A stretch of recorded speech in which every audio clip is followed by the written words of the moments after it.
the crossroads of the Ozarks, it's PID Radio. Welcome, I'm Derek Gilbert. I am Sharon Gilbert, and once again, we're delving into topics that just are way over our own heads. Yeah. As we've been doing since 2005. That's exactly right. You can't stop me from punching again, above my weight. That's it. And if you want to check out how we've been doing this for the last 17, going on 18 years now, check out our app. It is free. It gets you all of our content, not exclusive to PID Radio, but gets you our weekly Bible study, the Gilbert House Fellowship, Unraveling Revelation, my podcast, A View from the Bunker, and Sci Friday. All of that, plus classic PID Radio and classic View from the Bunker. Views from the bunker, probably, like attorneys general. Oh, yeah. Going back more than a decade. All of that in the palm of your hand. Also available for Roku and Apple TV. You'll find that link at gilberthouse.org/app or pidradio.com/app. If you are one of the few people out there who want to just constantly hear us in your ears, then this is the app for you. Absolutely. We've got a lot of content. I added it all up at Spreaker, which is where it's all available, and we're wanting to move it to the app as well so that it's all archived in one place, easy to access. But, at a Christian company. At a Christian company, hosted by a Christian company. Spreaker has all of the audio content from the podcasts. The app will have the audio and the video programs as well. But it's more than 1,600 hours of content that we've created just for audio. That doesn't count the 168 episodes, 169 episodes of Unraveling Revelation now. Plus, well, coming up on 300 of Sci Friday. As you call your blog, this truly is a bloated weapon of mass distraction. Yes, it is. Well, thank you. So if you need distraction. Yeah. And a look at what's going on in the world around us, but not from a spirit of fear. We really don't look at it that way. Derek and I look at some of the darkest stuff you can imagine. I'm sure that there is much darker out there that we've just not come across yet. But we really don't have a spirit of fear. The Lord himself holds us in his hand. And that's not to say that we don't take this seriously. I mean, if we didn't take this seriously, we wouldn't be doing this. We'd be out, doing yard work, or I'd be, writing or something. But we do this because we want to shine a light into those dark places, which is what PID stands for, Peering into Darkness. And why we began this journey back in 2005 is an outgrowth of writing, which began in 2002. I know. We talked about our book for, I don't know, one show, two. Yeah. And said, here's why you should buy our books. Now what? So, this is really 20 years that we've been doing this. If you start from when we began writing. In 2002. Yeah. Right. Writing supernatural fiction, which has morphed into your 8-book series, now 8 books in the Red Wing Saga. Book 9 is well underway, and the 2 nonfiction books we've authored together, I've got 5 others. So, again, we take this seriously enough to devote a lot of research and study to it, but at the end of the day, God has seen the end from the beginning, and he is not bothered. I mean, he's not fearful, so neither should we. Yes, he is bothered. That's why he's coming back at the head of a heavenly army. Well, it's the ultimate big brother in the playground. I mean, if you're feeling scared, know that he is there with you. Yeah. It's a concept that I stress in the Red Wing Saga again and again and again. 2 things. God does really work everything together for good. Your free will choices, the free will choices of the fallen realm, all of it work together for good according to his plans and his purposes, because he knew from the beginning that all of this was going to happen, and yet he's working it together for good. The other thing is that you are never alone. You are never alone. Write that on your fridge or make a wall hanging out of it, whatever. Just remind yourself, say, I am never alone. That's right. And I love the way you put it in your presentations on the 23rd Psalm. If the fallen realm has driven you to a place of despair or fear, remember the good shepherd is right behind you with a rod and a staff, and he's ready for an epic cosmic level smiting beatdown. Oh, smack down the shepherd against good shepherd against the bad shepherd. Good shepherd will win every time. That's right. Got a problem with me? Talk to the shepherd. To the shepherd, exactly. Yeah. So that's why we still laugh a lot. Yeah.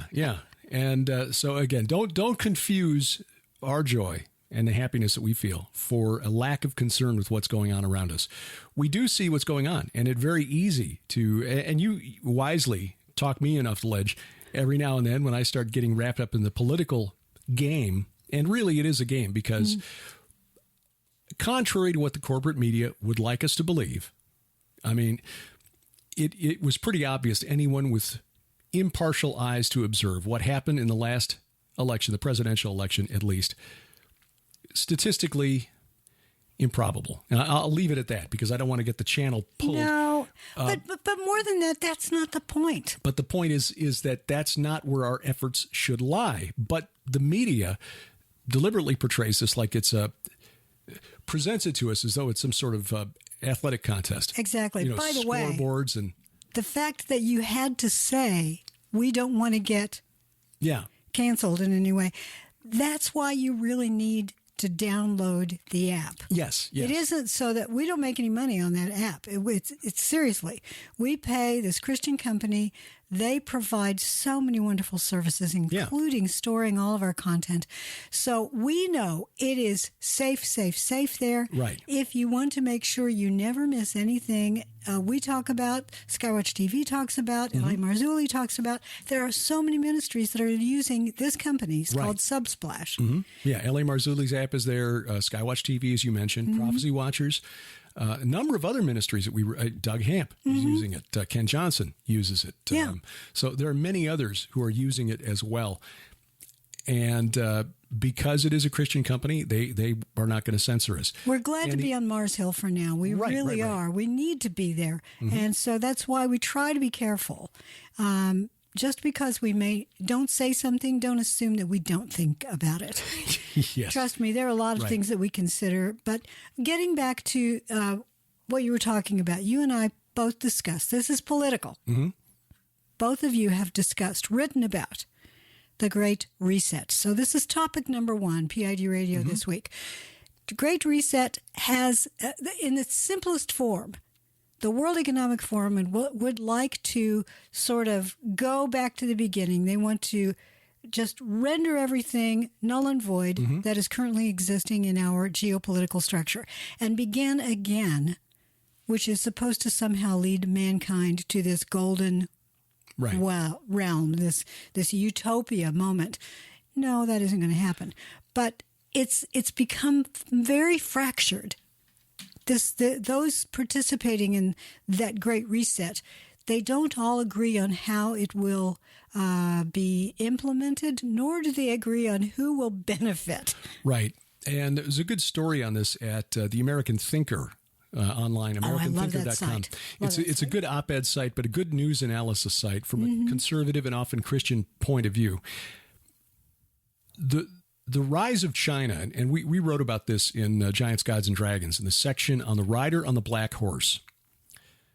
I also wrote about this for one of Tom Horn's anthologies, and I'm going to forget which one, but it dealt with, I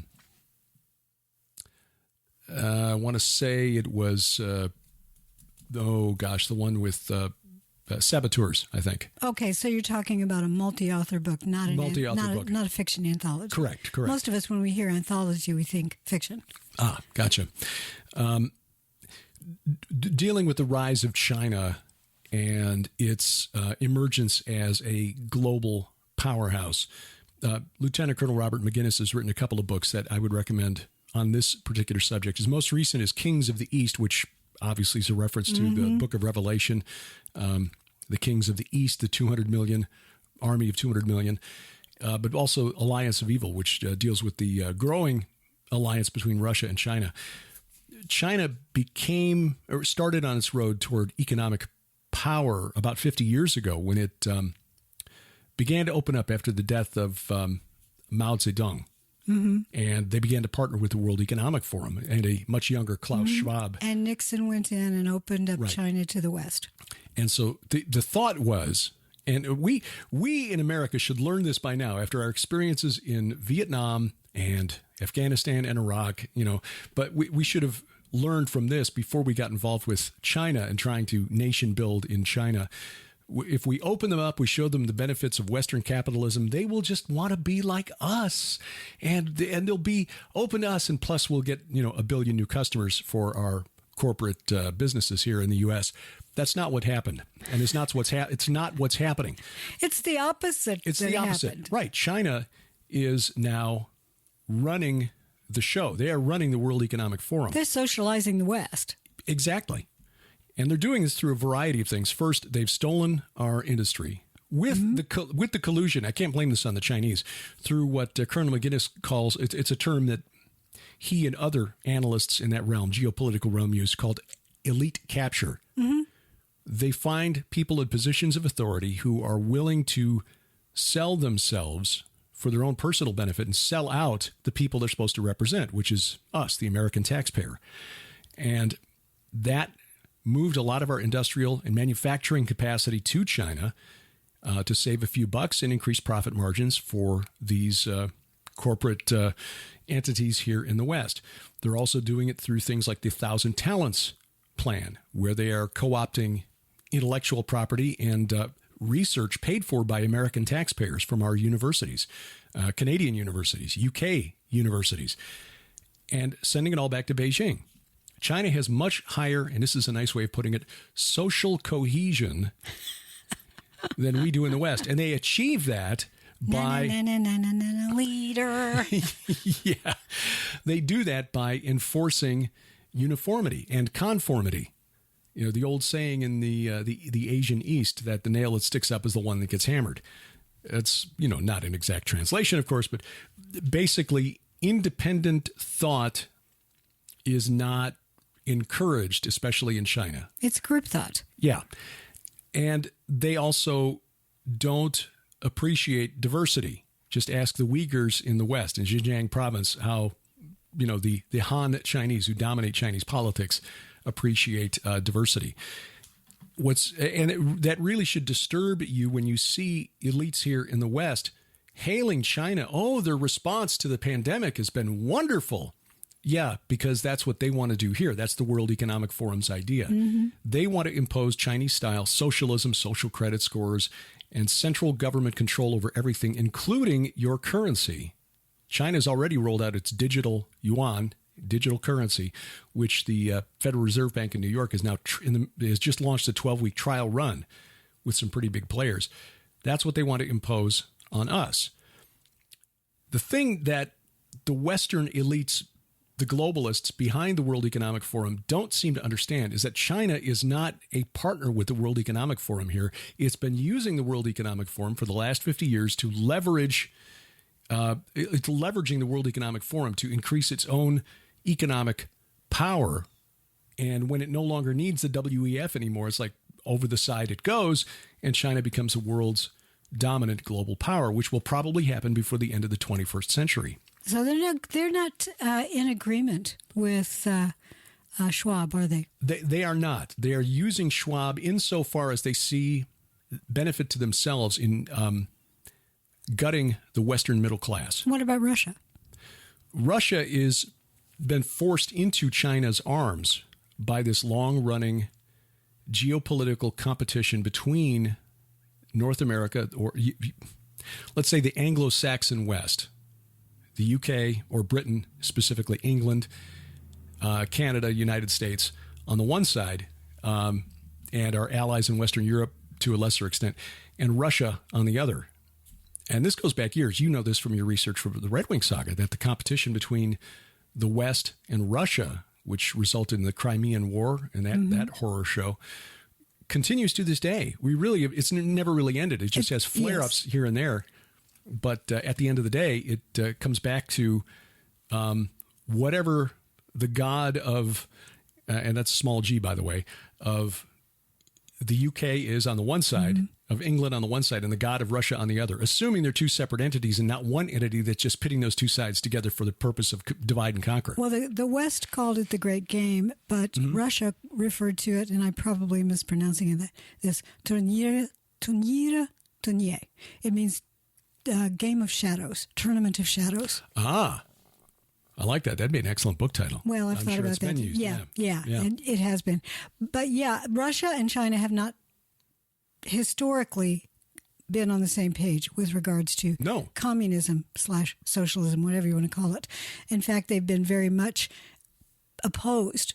However, as you have said, Russia has been forced to cooperate with China for now, especially as we get into an energy scarcity because of the Ukraine invasion. And trust me, this is all as far as the fallen realm is concerned.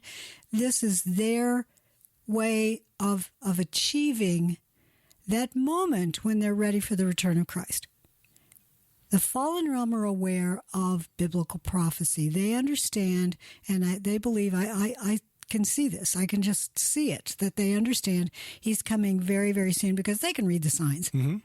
And they're trying to prepare their own army.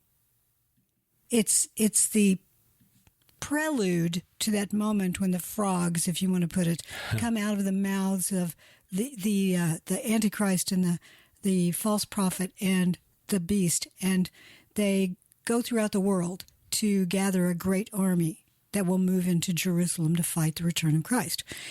However, the Lord is still in control. And so this long spiritual war has been, it's sort of the brakes have been put on by the Lord, because he knows when he is going to, only he knows when he's coming back. Right.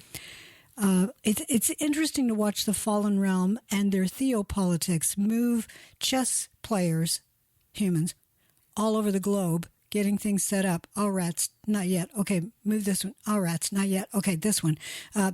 You could almost hear their frustration and their little,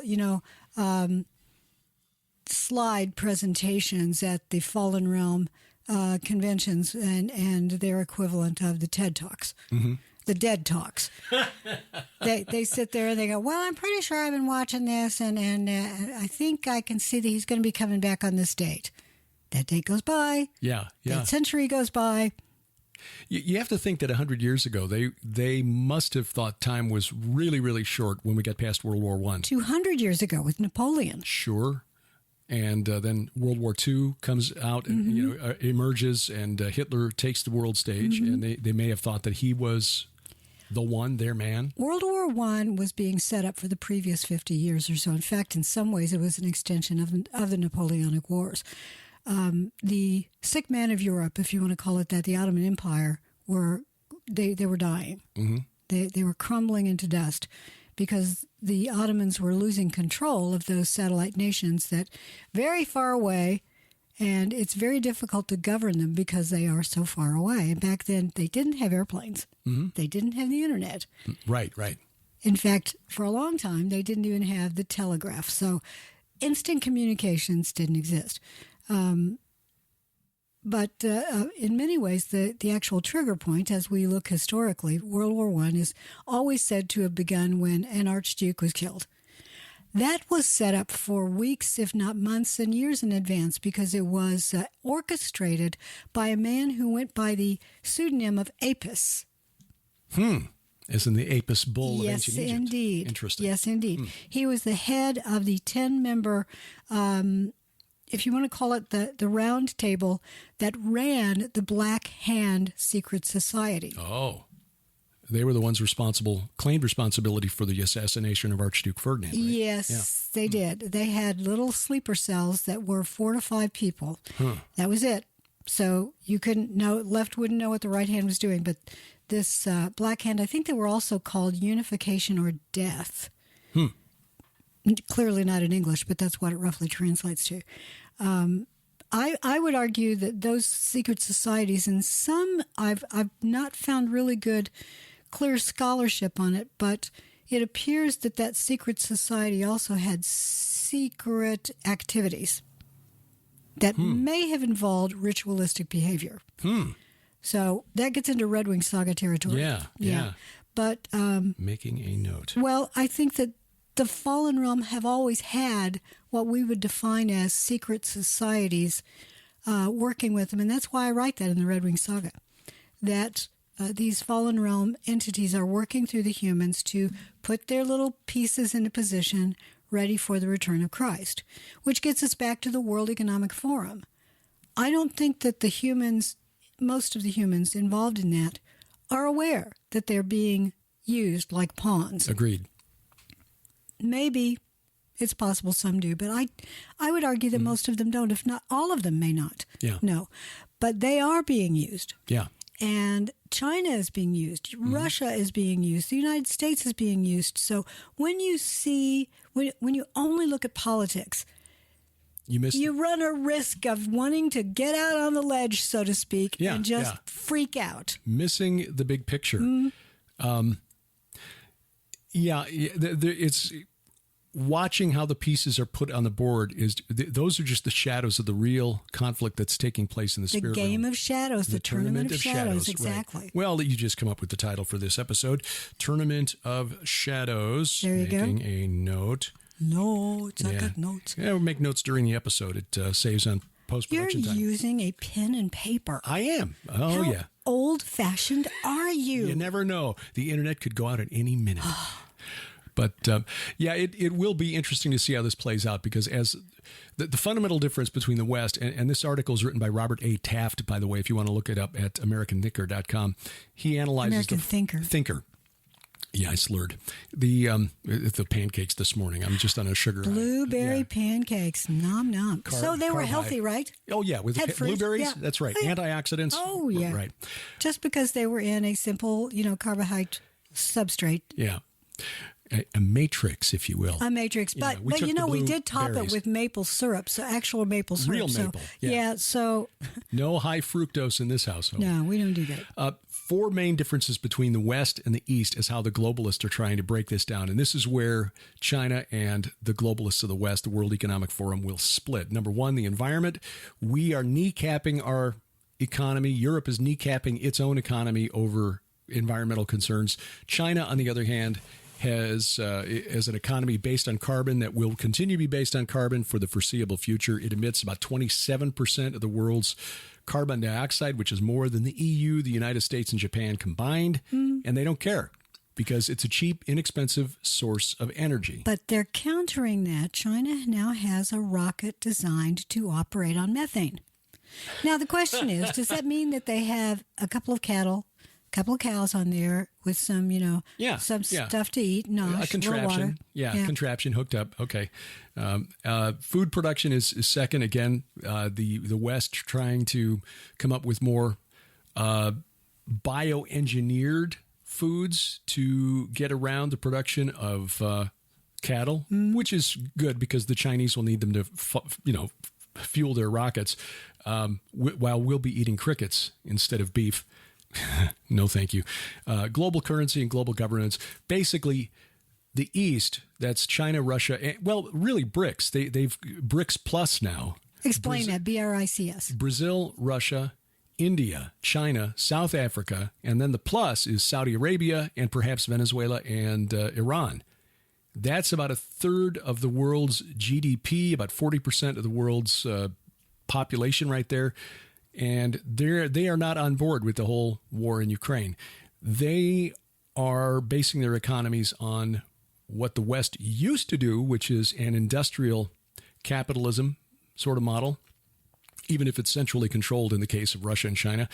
And in the West, we're engaging in financial capitalism. We don't really invest in producing anything. We just invest in other investments. Here's another interesting tidbit from the past week or so. Germany is out. Oh, the World Cup? They sind raus. They are out of the World Cup running, which is highly unusual for Germany not to make those final 16. Yeah. It's just unheard of. Now, you told me yesterday why Germany may have actually come out ahead on that. Yeah, they... of course, if you've been following the World Cup at all, here in the United States, the World Cup is sort of like... Yawn. Meh. Basketball season is on. Well, because it's in Qatar, football. I started taking a very close look at it. Heed. Yep. Watch it every day. So a number of the teams participating, if you're outside the U.S., we know it's football. But here in the U.S., football is something completely Apparently different. It's soccer down in Australia, too, because they call themselves the Socceroos. All right. Well, good for you, Australia. Right on. The German team, the UK team, we're all protesting Qatar's stance on gay rights.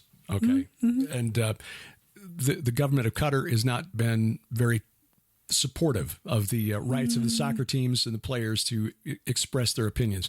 So the German team got their picture taken with their hands over their mouths, which was a political statement. And then they went out and they promptly lost to Japan or whoever it was that beat. I don't. Maybe it wasn't Japan, but anyway, they got knocked out. Did not make the knockout round, the final 16. And then a week after that, Germany signed this massive deal to buy natural gas from Qatar. So the German government, we stand in support of our team and blah, blah, blah, blah, and one love and love wins and all this. Now, can you sell us some gas, please? Because they don't have Nord Stream anymore. No, they do not. They need to get it from someplace, and if they cannot get it from Russia. Yeah. And this is another interesting thing, and why I think China is going to emerge out of all this. China and Russia. I titled one of my episodes for 5 and 10 this week on Skywatch TV, Putin's winning. Because European politicians, high-ranking European politicians, this story was in Politico earlier this week, are really, really upset at the Biden administration for two things. Number one, although none of them said it, I believe they're a little bit peeved about the whole Nord Stream thing. We don't know for sure who blew the pipeline, but it was a very sophisticated operation. Had to be done by an advanced special ops team, either the UK or the US. Probably don't know. We'll never know. We don't have those kind of sources. But the Inflation Reduction Act passed here in the United States, another one of those bills that proves that if you want to know what it does, read the title, assume the opposite, includes subsidies and tax breaks for American businesses that will penalize European businesses. So the EU now already facing a cold winter because of the lack of gas coming from Russia, the pressure that's been applied to the European Union to stop importing Russian oil. They just announced, as we're recording this yesterday, that they're going to put a $60 a barrel cap on Russian oil, and Putin's like, don't care. Looking at the balance sheet of Russia for this past year, they're actually making more money because the price of oil has spiked than they were before the sanctions went into place. So Europe is now suffering not only higher energy prices, which may cause social unrest as people find themselves unable to heat their homes this winter, their businesses are suddenly finding it impossible to compete because of A, higher energy costs, and B, penalties from the United States, supposedly their ally, over this whole Ukraine war thing. So the Western alliance against Russia is fracturing, and it's in large part because of the neocons inside the Beltway in Washington, D.C., demanding that this war in Ukraine continue at all costs. But it seems that most of the cost is being borne by the Europeans. You were talking about that's so true. That is so true. No, let me rephrase that, though. The main cost is being borne by the people of Ukraine. That's the one thing. Yes. Regardless of who you want to blame for this war, neocons, Putin, don't care. The people of Ukraine, millions of whom have been forced to leave their homes over this war. And there will be a reckoning. Vengeance is mine, saith the Lord, I will repay. Yes, absolutely. You mentioned the Nord Stream 1 and 2. 2 never quite opened up. One had been had been transporting gas for a long time. The Brits just announced that they have deployed underwater drones to patrol that whole area. Now, theoretically, there should be repairs taking place, but they're essentially going to have to relay everything and replay it. Yeah. I think this shows that the Brits and the United States have been working together for a long time, even though we may, there may be rhetoric out there that makes it sound like we're maybe not getting along. With regards to our intelligence agencies, they work hand in glove. Yes, that came out, 10 years ago when the revelations began to emerge about spying here. And this was before... the fellow who broke things, who had to go hide in Russia. I'll think of it in a minute. So will I. Anyway, the guy who broke that story, we actually had an episode of PID Radio going back to, I think, 2009. Yes, long time ago. Where we, because there was a story reported in the corporate media for anybody who cared to pay attention that the AT&T hub in San Francisco had been tapped by the NSA. And they called it a country tap. And a court actually tossed out a lawsuit that was filed by a privacy group saying that they didn't have standing because they couldn't show any specific harm to any one person because the whole country was being wiretapped at once. They said no one person has standing to sue. Well, exactly. What? So, I mean, okay, if I'm going to rob one person sticking up a liquor store, I can go to prison for that. But if I rob the entire country, violate the constitutional rights of all 340 million of us or whatever, okay, well, nobody can sue me because no one person is standing. That's what it came down to. That is really wild. Well, you're right. CIA is not allowed to spy on American citizens. So if they want intel, they either have to break that rule or go laterally, which is how it's done. They go to GCHQ, stand behind an operator at a computer keyboard. Oh, I just happened to see, take a picture of the screen or a printout or whatever. Thank you very much. Now I know all about, Mr. and Mrs. XYZ. Edward Snowden, by the way. Very good. Thank you. Yeah, people were shouting at it. That's what they do. We heard you. We heard you. We finally across space heard and time. Yeah, we did. Yeah. Actually, we went back into the past. We retrieved it, came forward, and waited. So you'd think that we just had to look it up now, but the fact is that we went back in time. We used Josh Peck's wormhole technology. Yeah, he keeps it in a shed out in the backyard. In a box by the door. He and Eleanor Rigby. That's insane. Yeah. That is so insane. Where was I going? Yes, intelligence agencies. Well, China is playing that same game. Huawei there are so many devices already installed throughout the UK and parts of the United States that CCTV cameras, other devices that may be in your home and you just don't know it, and maybe a component within something else you've bought that perhaps even has another name. These are used to gather information. Now, most of it's frankly junk, but every once in a while something in there might actually be worthwhile, especially with regards to Chinese expats. These are people who have left China for whatever reason. It may be a political reason. They may be seeking asylum, but they live in the United States or the United Kingdom or Canada and many other countries. And China has installed secret police stations that are going in and enforcing Chinese law on foreign soil. Except they're not allowed to do that. Well, they shouldn't be doing it. It's a violation of diplomatic etiquette. If they can pull you into the embassy. Right.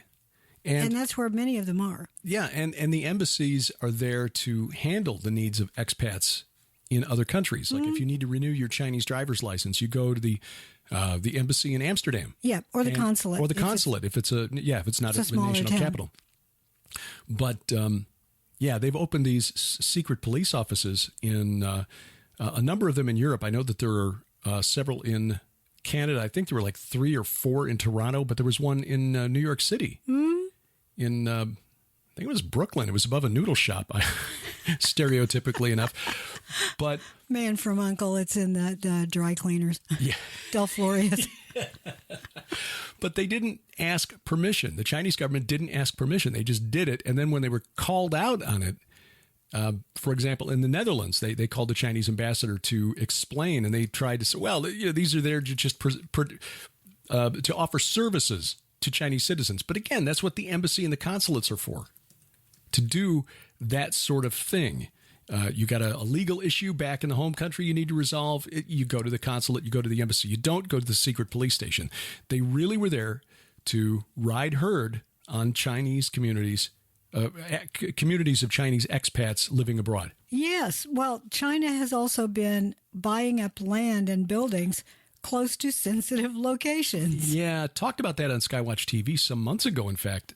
The FBI woke up from its slumber, or got distracted from from its task of chasing down Americans who ask the wrong questions, to notice that the Chinese had very graciously offered to build a traditional Chinese garden in Washington, D.C. Oh, what a cultural windfall this is for our nation's capital, a traditional Chinese garden. And the FBI said, wait a minute, that's on the highest piece of land in D.C. It's got direct line of sight to the United States Capitol. They can listen to Congress from there, and secret discussions taking place. And I think the final tip-off for the FBI was that they wanted to inspect the building materials that were being sent in from China rather than source here in the United States. I mean, hey, we make structural steel here in the United States, a lot of it. In fact, when I was selling structural steel, almost all of the plate, beam, bar, channel, etc., was made right here in the U.S. We don't import much in the way of foreign structural steel. Chinese were sending it all in, and they wouldn't allow government authorities or customs inspectors to look inside the crates. So it was likely there were electronic listening devices in many of those crates. Do you think so? Yeah, and then a lot of the land they were buying up just happened to be close to U.S. Air Force bases and so forth. So, why are you putting up a cell tower out here in the middle of rural North Dakota? I mean, or whatever, Wyoming, there's nobody around to use it. Oh, no, it's really important for us. Well, we're now going to leave the sort of geopolitical tournament of shadows and move into shadows themselves. Okay, well, you want to take a break and then come back with that after the break? Good idea. Yes, so from geopolitics to theopolitics on PID Radio. Spiritual warfare is where the rubber meets the road for us as Christians, but often we treat it as though it doesn't really exist. Well, during the month of November, we're tackling this subject head on as we celebrate the release of Sharon's new novel, The Poisoned Pawn, Book 8 in the Red Wing Saga, a series that teaches spiritual warfare through compelling stories featuring characters that you come to know and love. As part of this special package, we're offering the important new book by our friend Vicki Joy Anderson, They Only Come Out at Night, where she looks at the phenomenon of night terrors or sleep paralysis, examines what the medical community says about it, and then digs into the spiritual forces behind it. And the good news, that there is a way to make it stop. We're also offering our 2-disc DVD set, Unmasking the Ancient Gods, a series of presentations on spiritual warfare, everything from the UFO phenomenon to Jack the Ripper and spiritual warfare in the 19th century, which is really where the storyline of the Red Wing Saga begins. Bought separately, this package is worth $65, but it's yours for just $35 plus shipping and handling during the month of November only. Our spiritual warfare special offer, available only at our online store, gilberthouse.org/store. And as always, we thank you for your prayers and your support. Welcome back to PID Radio. I'm Derek Gilbert. I'm Sharon Gilbert. We want to remind you of a couple of things. One is that we're going to Israel in March of next year, 2023, and it's not too late. No. You can still sign up. We had a request this morning for more information, and we are just looking forward to trying to get as many people as we can on that third bus, which means we've got at least 100 on this tour. And we may have an announcement coming soon regarding someone special. Another special guest, perhaps. We will know within a week or so, I think. So you can check out the information, get a look at a sample itinerary, even look at the tour videos that we put together from our 2 previous visits to Israel at gilberthouse.org/travel, or click the link pidradio.com. I'll put a link in the menu bar that says travel with us. Sounds like a good idea. So I hope you get to go. Also, while you're at gilberthouse.org, take a look at our store because we've got some specials this month. And we've also held over the November special. It's now called the Spiritual Warfare package.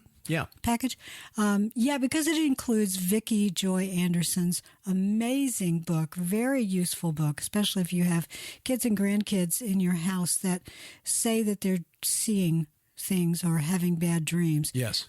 This is a book for you. It's called They Only Come Out at Night. Mm-hmm. Deals with sleep paralysis and the spiritual forces behind it. Yeah, also she's includes, experienced that.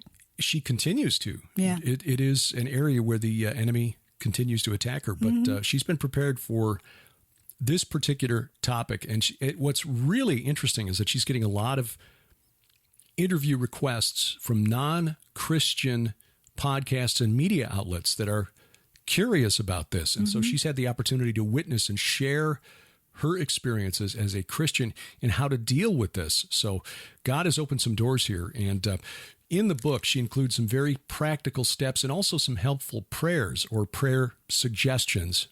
I mean, these prayers are not to be used as, say, a ritual formula, right, to drive away the demons, but just an idea for how to pray, asking God for his protection and his ministering angels to protect you, your children, your grandchildren, if this is something that has been plaguing you. All of us have dealt with it at least once in our lives, but some people deal with it almost every night. And so, look for the Spiritual Warfare special offer in the offers section, the special deals section at the Gilbert House store. Yeah, and we're happy to say that Poison Pawn is back in stock. We ran out of it. Praise We've God. Had to buy more copies many, many times now.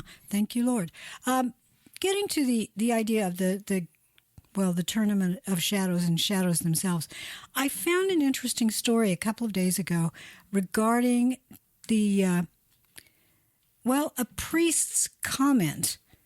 He's in the Diocese of Syracuse in the state in Washington, and that is his name is Monsignor Stephen Rossetti, and he is not only a psychiatrist, he's also an exorcist and a priest. So he was asked about demonic activity, and he said he believes that pornography addiction is an opening to the demonic. Yeah. This is a guy that works with demons because he's an exorcist. I'm glad you flagged this story because I had flagged it too to talk about. So we're on the same page there. What's the difference? I see that he's actually been working 30 years as a licensed psychologist. So what's the difference between psychologist and psychiatrist? Psychiatrist has an MD. Okay. So he's been working as a psychologist. And he is, again, as you say, an exorcist for the Archdiocese of Washington, which is really, really remarkable. So this is actually someone, and he's contradicting Pope Francis in this, because I think Pope Francis is saying that it does not lead to demonic activity, if I understand correctly. But whether he's directly contradicting the Pope or not, which is a big deal coming from, a priest over here in the United States. Of course, it won't be the first time that American Catholics disagree with Rome. Yeah. Pope Francis had said, and I'll quote now, "The devil enters from there." Now, let me go back. Dear brothers, be careful of this, talking about pornography. And this was a warning to seminarians who were studying in Rome. The Pope said, "Dear brothers, be careful of this. The pure heart, the heart that receives Jesus every day, cannot receive this pornographic information. And if from your cell phone you can delete this, delete it so you won't have temptation at hand. And if you can't delete it, protect your self-property so you don't have access to this. I tell you, it weakens the soul. The devil enters from there." Oh, it that's weakens interesting. The priestly heart. But there was a German priest, Father Hermann Backhaus, which is the news. He gave an interview to the news outlet for the Roman Catholic Church in Germany. Said that connecting porn to the demonic is a spiritual exaggeration. So this. He's contradicting the German. He's contradicting the German, right? So I mean, we have legitimate concerns and criticisms of Pope Francis, but on this, he is correct. But this German priest, Father Backhaus, said that you can't connect pornography to the demonic. Well, yeah, you can. Absolutely, you can. In fact, Vicki Joy Anderson, coming back to They Only Come Out at Night, addresses that in the book. It is a doorway that opens you to spirits and forces that will pull you in a direction you don't want to go. And it's a doorway that has been being forced upon young minds. Yeah. Sometimes in school. Yeah. I will be talking with Opal Singleton. It's Singleton Hendershot now. Oh, that's right. Of millionkids.org. We interviewed her 7 years ago when she came out here to the Ozarks for Skywatch TV, but we'll talk with her again soon. She's been working with police departments in California. She also worked with producers of a new documentary called Sextortion, which is a really evil practice where groomers are using kids who've been lured into sharing inappropriate photos, images of themselves over the internet or through text messages or chat apps or whatever, into then becoming complicit or they're blackmailed. They're blackmailed. That's a good way of putting it. Sextortion. Yeah. But sometimes it results in the child thinking there's no way out and committing suicide. Yes. So, but what do you expect when we're dealing with a world that says that it's okay to have drag queen strip shows for kids in the children's section of the library? I mean, or drag queen story hour in the library, drag queen shows for kids elsewhere. It's the sexualization of kids breaks down a barrier in their minds. They cannot forget it. It's very, very difficult to forget that you've seen that. I love that old song, "Be careful, little eyes, what you see." Oh, be careful, little eyes, what you see. Yep. Because those little eyes and that little brain, which is not capable of understanding what these images mean and how to deal with them. It's very, very difficult. Getting into this idea of dealing with kids, I watched a documentary yesterday that goes along with Vicki Anderson's book, and it also goes along with the ministry of the late Russ Dizdar, and it's been carried on by Tom Dunn and Vicki, who is part of that wonderful team. And it was called The 24 Faces of, what was that? Milligan. Billy Milligan. Billy Milligan. It's a case that goes back to the 1970s. I was in my late teens and early 20s in the 1970s, and it was a time of a lot of, I want to use the word liberation, but you're not liberated. You're actually enslaved by what is called liberation. So it was this move away from the Bible Belt idea of appropriate behavior into, frankly, do as thou wilt, is the whole of the law, which is Crowleyan. No coincidence that Crowley was on, a certain Beatles album. I think 3 times. He'd been selected by 3 different Beatles. So yes, I want Crowley on there. This case was in Ohio, and there were rapes and kidnapping involved. And when fingerprints managed to identify the killer, the rapist, this Billy Milligan was arrested, and it was determined after many interviews and psychiatrists and psychologists coming in and sociologists and just about every ologist you can imagine coming in that he had multiple personality or he had DID. It was called MPS at the time. So he had at least 10 identities and later on he manifested 14 others. Was he lying? We don't know, but some of them were pretty convincing, and his childhood seems to fit the bill for that sort of disintegration, this fracturing of a child's mind. And when he was very young boy, his mother remarried, and this stepfather, according to what was discovered, took the boy out to a barn, sodomized him, made him dig a grave, put him in the hole, put a pipe over his mouth so he could breathe. Buried him, probably very shallow, but buried him, and then urinated into the pipe. Now, again, did this actually happen? Probably. Is there proof of it? No. Stepfather denied it, of course. He would if he had done it. But the bottom line is that he was beaten, he was abused, and he was possibly sodomized.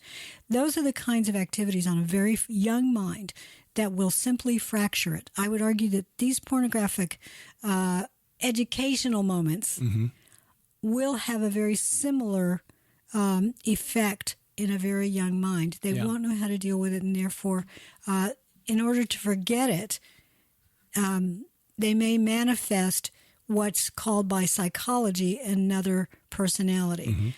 One of the psychologists said when a baby is born, that child is born with the potential for many personalities. Now, does that mean that we sort of nature versus nurture, that yes, it's whatever you bring us up to be. No, I think she meant that we weren't integrated as one person. That is not biblically true. The Lord knew us. He knew Job in the womb. Yeah. He knew exactly what his spirit was, what his soul was like, everything he would ever do. And it's the fallen realm that wants to fracture our minds. And I believe that opens portals. Yeah. And that's what, in fact, Vicki deals with that specifically in the book, not just pornography as a door that can be opened, but how this phenomenon is used by spirits, fallen spirits, to groom children. Yes, exactly. To show them things that they should not be exposed to very early on. And then, this is our secret, you're special, that sort of thing. The same kind of message that contactees in the UFO phenomenon get, you're special, we've chosen you, but don't tell anyone this is our secret. The activities that take place in those who are taken in the UFO phenomenon, it's very similar. Often involve some sort of sexual abuse. Yes. That's why, the late psychologist, Dr. John Mack, at Harvard, noted like 24 different points of correlation, maybe more, but at least 24. Mike Heiser's written about this, between those who report being victims of satanic ritual abuse and those who claim to have been abducted by aliens. And he said, statistically, it's improbable that these are not linked. He was coming at it from a secular perspective, from a biblical worldview. We look at these and say, yeah, of course they're both spiritually linked. So that is, boy, we got the crows like right outside the window here today. They're all listening. Yeah. I haven't heard you mention Orions yet. Yeah. Hello, Urians, one of the characters in the Red Wing saga. So coming back to this idea of the shadows, this is a way for a way for them to enter and influence children at a very young age. And we as parents need to be more aware that this goes on. Most doctors and psychiatrists who look at the phenomenon in young children say, well, their minds are just growing and developing. They don't know how to deal with this. It's just, sleep interrupted, whatever.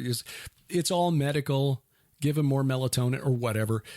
No, there's a spiritual covering that needs to be in place. And we men have been neutered, spiritually neutered by growing up in a society that believes the Bible is just a collection of myths and fairy tales, that God, if he ever existed, is the divine watchmaker. He just sort of set everything in motion. Now he's stepped back and he's waiting for us to fix ourselves. Or that maybe there's another spirituality out there. I think the direction our society is going is not the one that Richard Dawkins would have hoped for. The neo-atheists is like, okay, we'll put a spike in Christian in the Bible and Christian faith, and then we'll enter a new age of Star Trek reason and enlightenment where all that superstition will be done away with. No, we're going back to the old paganism. And that is a much bloodier future. Well, that's the idea. I mean, the Inanna-run world right now is one that is highly sexualized and highly violent, yes, but also this idea of gender fluidity. That's Inanna all over the place. It is. And given that she is the entity, it is the entity of sex and violence, really. Carnality, gender fluid carnality, and mindless bloodshed going back 5,000 years. And that's just the written records that we know about. That's her bailiwick. So, yeah, when you pointed out couple of years ago that she fits the description of the woman who rides the beast in Revelation, the mystery Babylon. Like, oh yeah, okay, because that's kind of is where the world is going right now. Yeah, she goes by a lot of different names. Yeah, she does. Her behavior is the same regardless. So we're looking at a future that will become more centralized, and in terms of political control, but also political control behind the scenes, as these entities try to line up their ducks. And you know what happens when the ducks get lined up? The guys with the rifles in the shooting gallery start picking them off, trying to line things up for before Christ returns. They want to get ready. They want to set their man up. Well, they've got, as we said, a tournament of shadows going on. And in this case, it's not a shadow cast by a human being or an object. This is a shade. This is a Rapha. This is the Rephaim. These are the dead, the demons. And they are in contact with their daddies. Yeah. Ezekiel 32 really points to that. A really interesting chapter. You want to read that? Well, yeah, let me see if I can find it here. I don't know if I've got my Bible app open here, but Ezekiel 32. Oh, looks like breaking news. U.S. has just been eliminated from the World Cup. Oh, well. Who were we playing in that match I in the round remember. of 16? Somebody. It wasn't the Chicago Bears, so I don't care. You don't think so? We might could use one or two of those guys as a place kicker, though. Cairo Santos is having a decent season. Ezekiel 28? Ezekiel 32, actually. That's right. That's what you said. And, all right, there we go. Easy E, 32. Ezekiel 32. This is a polemic directed first at the king of Egypt, but in a broader sense, it's very interesting. It's an overview of the geography of Sheol. Yes. 32 begin at verse 18. Son of man, and this is not the Son of Man, right? The title that Jesus appropriated and used for himself. It's basically the angel guiding Ezekiel saying, human one, wail over the multitude of Egypt and send them down, her and the daughters of majestic nations, to the world below, to those who have gone down to the pit. What's interesting about this, and I stumbled across this, majestic nations, the Adarim Goyim. Yeah. Adarim is a term you will find in the dictionary of deities and demons in the Bible. Entities. Yes, entities, meaning the noble ones.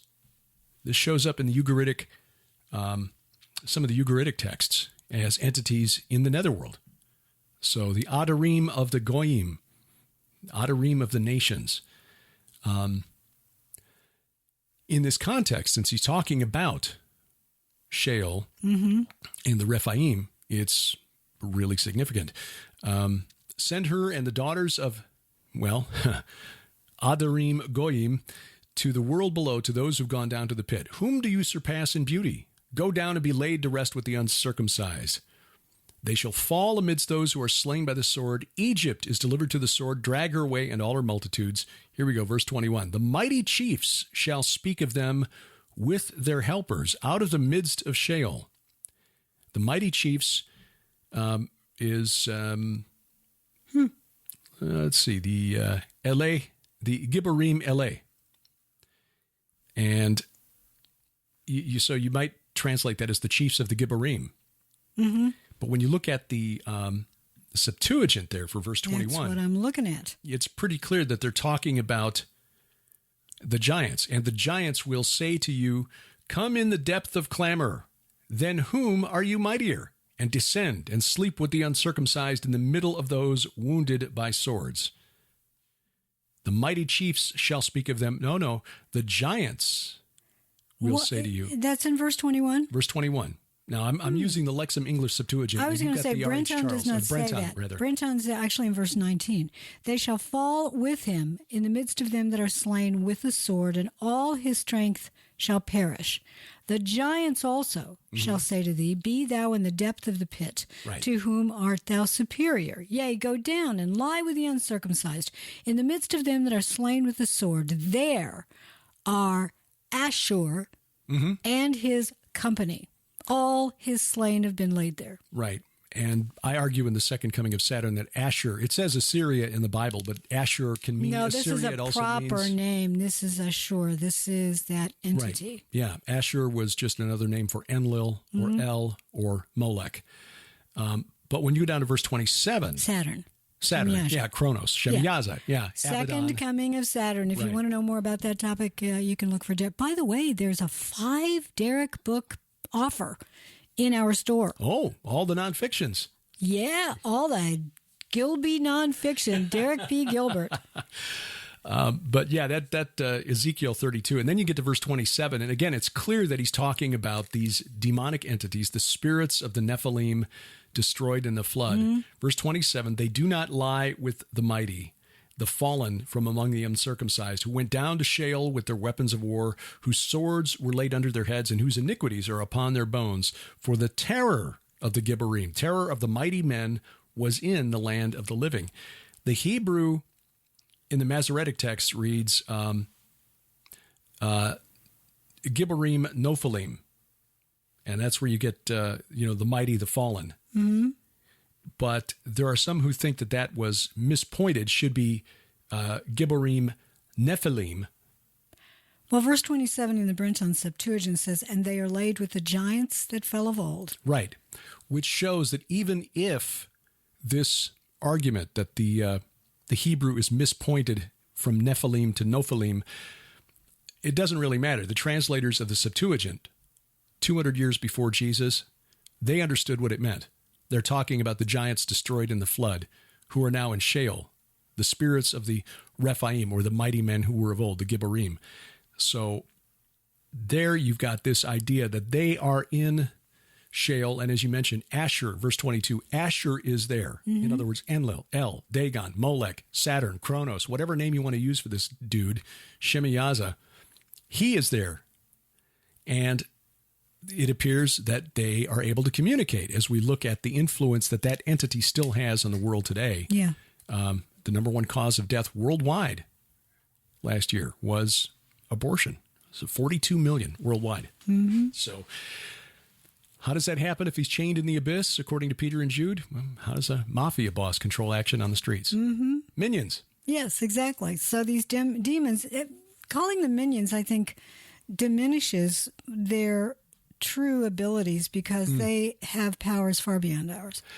Yes, that's true. They are not to be compared with these fallen entities, the fallen angels, the watchers. No, these aren't cartoon entities. These are dangerous dudes. But demons are dangerous. Now, yes. compared to their daddies, compared to the watchers, they are not nearly as powerful. But these entities were terrorizing mankind. Hence, the terror of the Gibborim was in the land of the living. Yes. Yeah. So, we've burned up an hour. We have. Boy. Have had to learn over the last 17 years that I don't need a full flow chart spreadsheet and, because we just 3 topics and we'll cover an hour without any problem. When we first started PID Radio, you had your little list. Yeah. And okay, got to talk about this. And, no. And I would derail you every time. I've learned to go with the flow. Well, we appreciate you taking time out of your schedule to listen. And again, get our app. It's where you get all of our content. We send out notices if you give permission. We don't force it on you, but if you are inclined to be notified every time we add something new, the app will send you a notification to your smartphone or tablet. And for the video content, if you want to use that to watch the videos, most modern or relatively recent smart TVs are compatible with Apple's AirPlay or Google's Chromecast, and you can cast the video from your device to the TV without any wires. It's amazing. Yeah. We do it all the time. Also, while you are sort of in the internet mode, go to gilberthouse.org, download our app. It's gilberthouse.org/app. Go to /travel if you want to go to Israel with us, or maybe sometime in another trip if you can't go in 2023. We'll be announcing future dates very soon. But also take a look at the store /store, and we've got a lot of really good deals right now.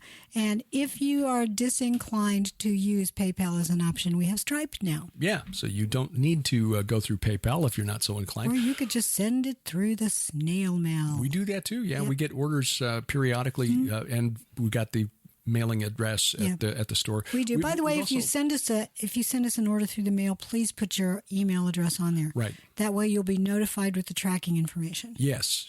We don't send a bunch of spam on your email. No, because we hate that ourselves. We do.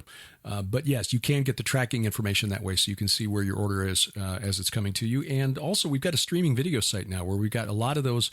The DVDs that we've produced are now also available to stream in full HD, which is like 4 times the quality of a DVD. Yeah, pretty good. And we've even got a discount on that through the holidays. So 20% off with the promo code, which is GHTV20.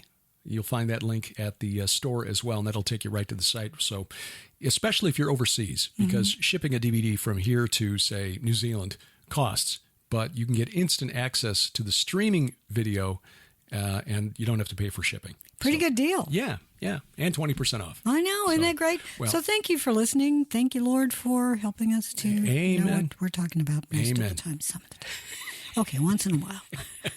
And until next time, I'm Derek Gilbert. I'm Sharon Gilbert. Bye-bye, everybody. PID Radio is an outreach of Gilbert House Ministries, released under Creative Commons Attribution, Non-Commercial, No Derivatives 4.0 International License. Follow us online, PIDradio.com, Twitter @PIDradio, or by downloading our free app, PIDradio.com/app, or GilbertHouse.org/app. Our theme is Adoration by Casper McLeod, CasperMcLeodMusic.com. Join us each week or at our app for our Bible study, the Gilbert House Fellowship.